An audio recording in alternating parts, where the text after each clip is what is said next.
Please join me in welcoming Professor Ellen Dunham-Jones.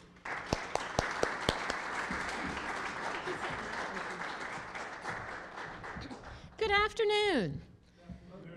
I'm delighted to be here. I'm really happy to share my research with you and get to, take your questions after I pummel you with way more case studies than probably most people can absorb, especially while eating lunch.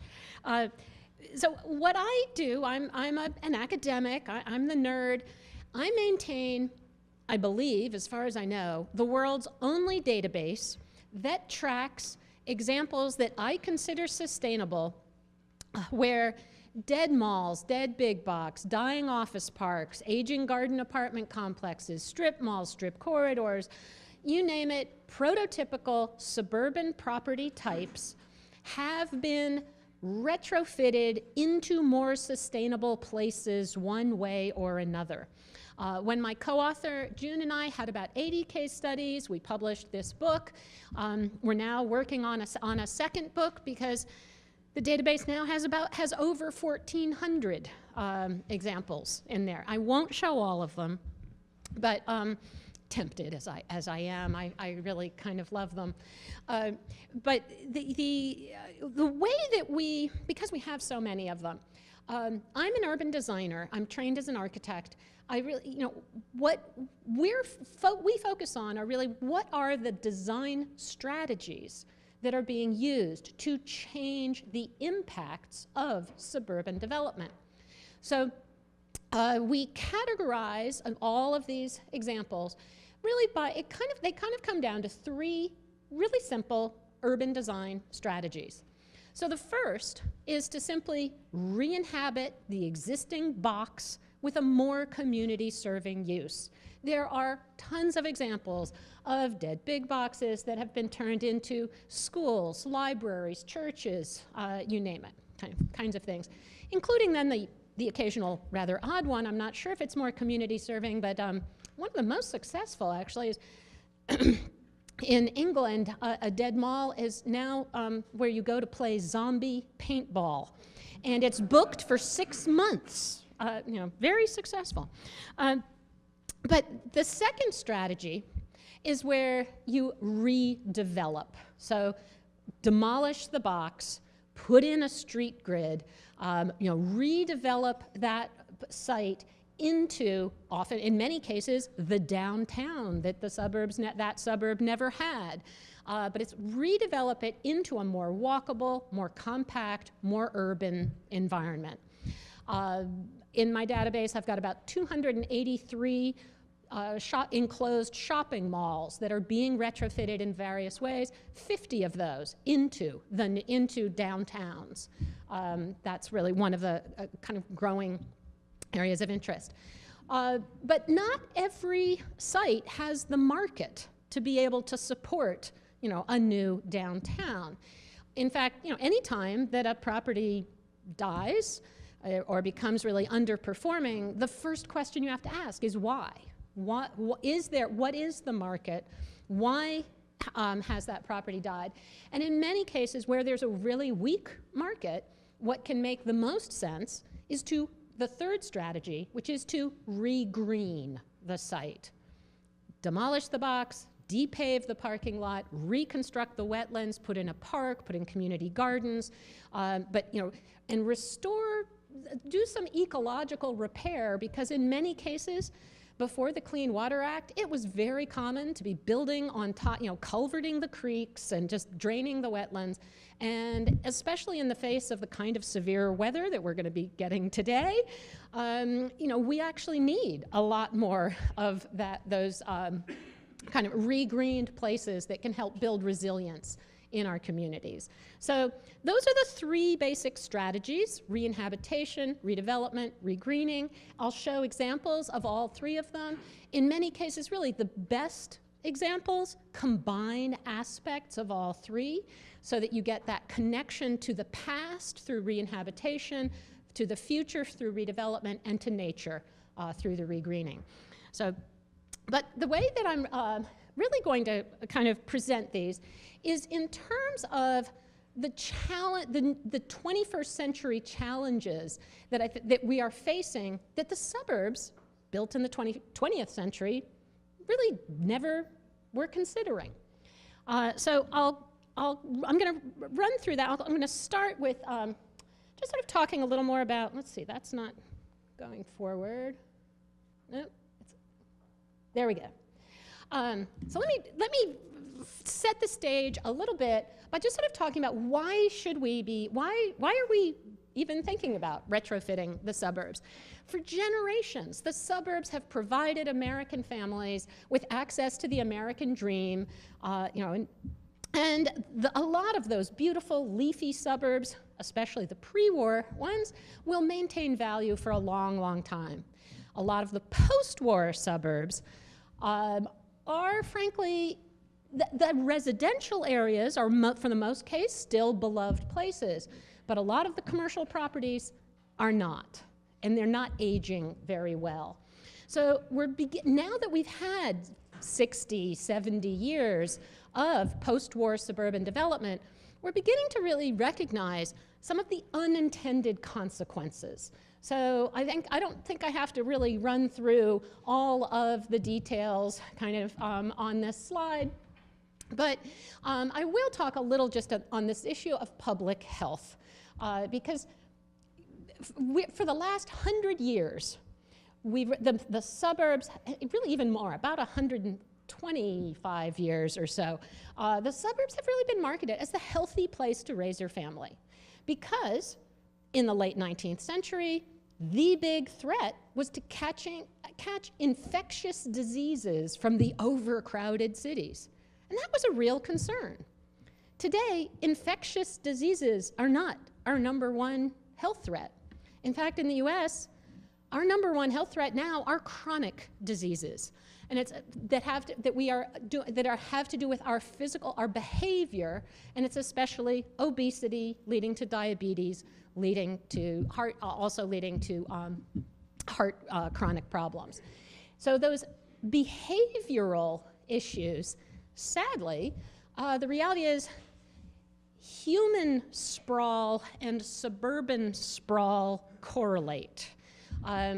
As people are spending more sedentary lifestyles, driving a lot, sitting at work, sitting at home, people are not as physically active, and this is really why the public health officials in general are becoming much more interested in issues like walkability and how we design our built environment, because we are seeing, obesity is at epidemic levels in the US right now. How do we integrate physical activity into people's everyday lives when the environment that we've kind of been building for most of Americans for the last 70 years essentially has weeded out the opportunities for a lot of that walkability? So all of these are issues, and I'll kind of get into them a little bit more. But it's the other, I think, we all know about traffic. I don't really need to tell you about that. But I think one of the other issues that is really kind of surprises a lot of people, we tend to think of the suburbs as very middle class, if not very affluent. Since 2005, more Americans in poverty have been living in suburbs than living in cities. And that's before the recession. Those numbers have escalated. I know in Atlanta, where I live, we are #1 in the suburbanization of poverty, and we've seen a 162% increase in just the last 8 years. So there's a lot of new challenges that the suburbs are facing. So let's see. Okay, there we go. Now, if that wasn't depressing enough, here's also what we're increasingly surrounded by. 1/3 of our enclosed shopping malls are dead or dying. Strip malls, big box, we don't even really know exactly how many are out there, but we all know there's plenty of vacancies. We see them. The kind of new category in all of this that concerns me a great deal is the growing number of office parks that are seeing very high vacancy rates, corporate campuses that are increasingly closing because they're moving back into the cities, which is good news for the cities, but is obviously leaving a lot of suburban communities with some pretty serious tax implications and some white elephants they don't quite know what to do with. So you can either get kind of depressed, and they are depressing when you drive by these places, and they tend to depress property values adjacent to them. So you can either get really depressed when you see this kind of stuff, or if you're me, you actually look at this and say, opportunity. I get kind of, I look at these properties very seriously as these are the locations where we now have a chance to actually make suburban communities much more sustainable, much more resilient, address those needs of affordability, of jobs attraction and retention. I mean, all these kinds of issues. So. And I'm not alone in this crazy optimism. In fact, developers, the reason I have 1,400 in my database, and honestly, it could be double that if I had more time, developers have picked up on this. There's been a complete sea change. Back in the 80s was the heyday of office park building, the 70s was the heyday of mall building. Back then, the cities hadn't been invested in for over 30, 40 years. The suburbs were the sort of shiny new thing, and they were attracting a lot of development. Now, it's the reverse. The cities are where we're seeing a lot more of that new investment, that vitality. And meanwhile, a lot of those old suburban properties, they're kind of looking a little tired, out of date. They're aging, and not particularly well. So what's also, though, been really driving this are major demographic shifts. We all think of the suburbs as family-focused. That's not who actually lives there. Since 2000, full two-thirds, we're even close to 70% in some metros, but two-thirds of suburban households do not have kids in them. And the reason is that you have all of these, the baby boom generation, I include myself. The baby boom generation are the babies who the post-war suburbs were built for. Most of the baby boomers have lived their entire lives in the suburbs. They raised their children, and they're empty nesters now. They're starting to face retirement, but they are still there. So there's an enormous a baby boom generation out in the suburbs, but very few of whom still have children in the home. And that, it's interesting, the baby boom generation, demographers, they like to call them the yeepies. Youthful, energetic, elderly people into everything. The baby boomers loved the privacy of their home, that suburban house, while they were raising their children. But now that the kids have gone, and as they're starting to retire, that privacy is kind of lonely. And the boomers really, when they're polled, a lot of the boomers really don't want to take care of a lawn. They want to volunteer. They want to be they want to be into everything. They want to be engaged and active. They're actually looking for a more urban lifestyle where they can walk to a lot of activities, but in their same suburban community. They want to stay near their friends, their doctors, everything else. So now, that's the sort of the boomers. The next generation is Gen X. Gen X are in their 40s or into their early 50s. The Gen Xers most of them live in the suburbs. Most of them are raising children in the suburbs. But they're a small generation. There aren't enough Gen Xers to fill all the existing single-family homes that the baby boomers will vacate. So Gen X they're just not that many. They're not tipping the needle on the number of households with children. Then after Gen X is Gen Y, the Millennials, the next big generation.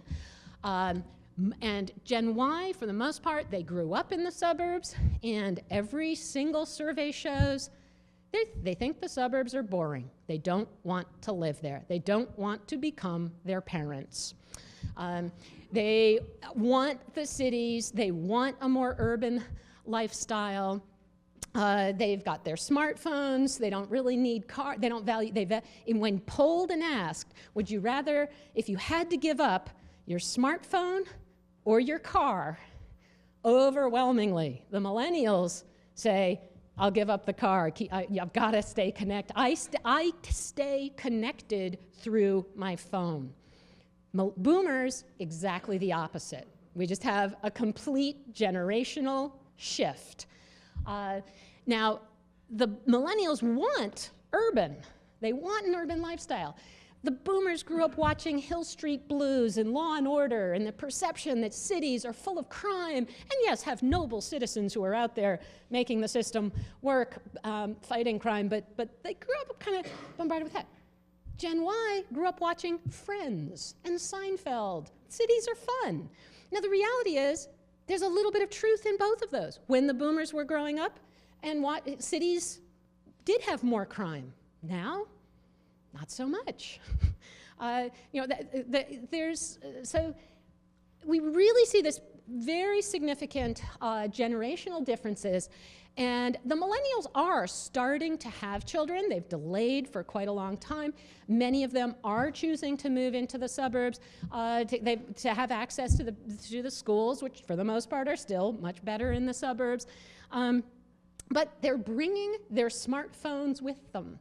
They're bringing a desire for a more urban lifestyle. They're bringing their desire for places where they can be much more socially connected. They're not really coming into the suburbs because they want the privacy of the big single-family house. That is not, they're really not interested in that. So, and what's also happening with a lot of the millennials is, even though they want urban, 82% of jobs in this country are more than 3 miles from the central business district. By far, the majority of jobs are out in the suburbs. So you've got a lot of millennials who want that urban lifestyle, but their job is in the suburbs. So you basically end up with the 2 biggest demographic bubbles converging on being interested in a more urban lifestyle in a suburban location. And that's what's driving an incredible market shift. Now, what's also adding to that is kind of interesting because it's just a function of time, but is the changing literal sort of location of our suburbs, of a lot of our older suburbs. So I don't know if anyone recognizes the image there. Anybody here can tell? It's Perimeter Center in Atlanta, where I live. So now, the name alone, Perimeter Center, make up your mind. You know, what are you? This is just tells us how ambiguous this shifting landscape is. Now, the reality is, so Perimeter Center is named for the perimeter highway that it sits along. When it was built, land was cheap. It made sense. Just build a whole lot of surface parking lots. But now, actually, Atlanta has leapfrogged, kept sprawling. Perimeter Center actually today is the geographic center of Atlanta. So even though its mindset and its form, it was built at a time, suburban zoning codes, cheap land, all of that, it now has this incredibly valuable asset. Like a lot of those early first-ring suburbs, it now has a central location in its now expanded metro. It has the opportunity to become a more urban place if it so desires. Now, in this case, because it has a metro station, everything in this slide, outside of the mall, but everything else is being redeveloped. 10 million square feet under construction right now, all around, and all of it sort of 8 to 30-story new walkable, urban, dense, transit-served development that no one else would have expected. I mean, 10 years ago, even today still, you ask a lot of Atlantans, Can you build anything new at Perimeter Center? No, the area is completely built out. That slide is about 80% surface parking lots. If you start thinking of those surface parking lots as future building sites, there's tremendous opportunity. And that is what happens. As you get into a more urban situation, then suddenly your land, it makes sense, the value of your land goes up. It makes sense to now build the parking decks and start building on top of those parking lots. So, let's see. Oop, here we go. Still not sure where I should be aiming at this to get it to quite, it's just not moving. Yeah, can you advance this one slide? It's just not, doesn't seem to be going. I think I'm hitting the column or something. Okay, so this shift, you know, again, 40 years ago, the most valuable real estate property, the highest rents, were out in the suburbs. Today, that has completely flipped. The highest rents are in the walkable urban places. Chris Lineberger is a professor at George Washington University, has been doing these series of studies looking at the real estate value that walkability adds. So what I consulted with him on is the Atlanta project. In Atlanta, we found 112% average rent premium on residential, retail, commercial. We kind of combined all that. You get double your rent if you are located in a highly walkable area. And even in Atlanta, which we're known for sprawl, poster child, 60% of the region, what development took place during the recession, which isn't much, but 60% of that development took place in the 27 regionally significant walkable urban places. So we're really, you know, the developers, the market has clearly spoken in favor of walkability. So walkability. There are a lot of different strategies, different ways to go about this. I think it is worth pointing out, I found this from a 2013 study. 6 out of 10 Tennessee adults fail to get adequate physical activity. I only found this for Middle Tennessee, but the average Middle Tennessee resident travels by foot or bicycle only 3 minutes a day. 3 minutes a day of walking is not enough at all, at all, at all. So how we try to start, the strategies are, I mean, number one is to increase connectivity. Especially in the suburbs, our transportation system in the suburbs tends to be kind of like a tree. You have a highway, then you have the branch that's the arterial, that then leads to the connector branches, and then you have the twigs of the cul-de-sacs kind of coming off of them. It doesn't allow, every trip from one twig to another kind of has to go back to the arterial. Or, you know, to get from one side of the tree to the other, you've got to get back. So you end up with these really overloaded, too much traffic on the arterials, and then underserved local streets that just have hardly any cars on them because everybody's trying to keep out the cut-through traffic. It's a very inconvenient system, and it really kills walkability because you can't get there directly, even, you know, close by. So for the strategies really are then to try to instill a more fine-grained street network, make sure there's sidewalks, obviously, to increase that connectivity, and or increase the number of trails. I'm very impressed with the number of greenways you have in and around Knoxville. I mean, that's a fantastic opportunity for connectivity, but I'd say that right now, they're mostly only working for recreation. And if you could get more of your greenways to also connect to places of employment, connect to neighborhoods, I mean, you've got the bones, I think, of a fantastic trail system that could really help. So connectivity is absolutely essential, but to get people to really walk and integrate walking into their daily lives, not just as a once a week, I'm gonna go take a bike ride, you've got to also create destinations nearby that people want to walk to. So having a mix of uses getting the neighborhood's convenience store, getting getting restaurants that you can walk to nearby. There's a popular website called WalkScore. Oops, I still have the Farragut on there from last night. Anyway, WalkScore. Knoxville comes in as in the top 3 in the state of Tennessee on its walk score, which is really a measure mostly of how many uses people can walk to within about 5 minutes. But it's only a 31, and that's on a scale of 0 to 100. So you're way better than Farragut, which was a 13, but a 31 is still very, very car dependent and not considered walkable. But also, if you can get the connectivity, if you can get the mix of uses, you still also need to make the experience a pleasant one. And that means really you want to make sure that your zoning codes now require buildings to build close to the sidewalks and to have active ground floor facades. Mostly that means shop windows, things to look at that are interesting, fun. Engaging, kind of lively streets. Streetscaping that includes street trees, the occasional benches, that again, nice signage.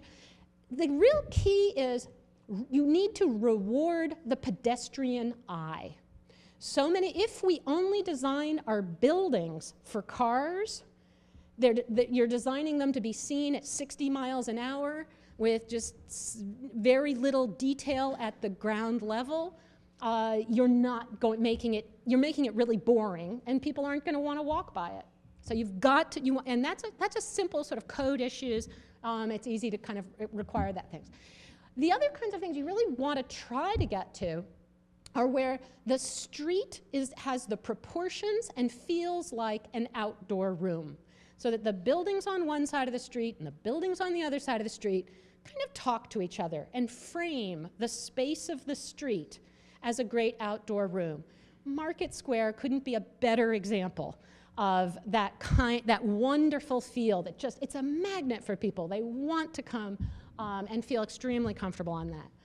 And then the last point on making a pedestrian-friendly experience is reduce the speed limits of the cars. If a pedestrian is hit by a car going 22 miles an hour, chances are the pedestrian lives. 23? No. We should never have speed limits more than 20 miles an hour in places that we want to be walkable and where we're trying to attract a lot of people. Now, people worry, oh no, but then the traffic will be terrible. Well, at 20 miles an hour, you can actually get just as much throughput of the cars. The cars can travel a lot closer to each other than when they're going 45 miles an hour, and you have to have more distance between them. You can get a lot of cars through at 20 miles an hour, and if you've got great destinations and great connectivity, everybody can be really happy. So sometimes to accomplish the connectivity, it can just start with something as simple as redesigning the intersection. This is an example in Washington, D.C., where this is the before, there were really wide turning radii at this huge triangular intersection that was really impossible for pedestrians to cross. Very awkward for pedestrians, even though there happened to be the most underused transit station in the entire DC system, even though it was 3 lines connected right there. So DC Planning Department said, we want to rebuild that intersection as a 90-degree intersection with pedestrian crossings at the 4 angles. That also meant that now this publicly owned land was available to then be able to sell or lease to developers at a discount to build affordable housing near the affordable transit. The first phase has been built now. They've built the intersection, and now there's a urban housing above a Walmart, in a very urban manner, and this is coming soon with senior housing, some market rate housing, and a museum. So, all just started by just that little change to the intersection. Another intersection change. Let's see if we get, okay. This is Carmel, Indiana, which is kind of an affluent suburb of Indianapolis, and their mayor has been mayor for, I don't know, 20-some years, and basically he's very upfront about it. In fact, he says, I love Europe. I want to make Carmel more like Europe. And he keeps getting elected on that, kind of counter to a lot of people's expectations. So he's rebuilt a lot of the downtown and infilled with that. But at one point, his engineers came to him and said, oh, we've got to start a program to replace a whole bunch of our traffic signals.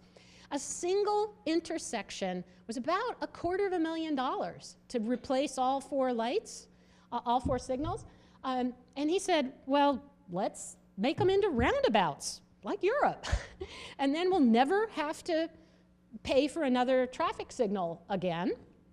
And when you do that, you get rid of the middle turn lane.